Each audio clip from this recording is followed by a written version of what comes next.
in the woods with my best buddy. Since this quarantine, you can't go anywhere.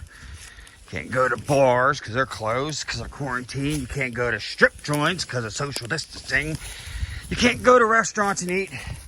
I'm gonna get takeout and I'm not doing that. So me and my buddy decided we're gonna come out here in the woods and enjoy nature a little bit.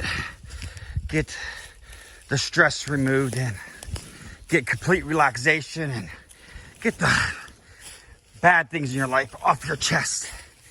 And the fact that I'm dragging a body is completely irrelevant.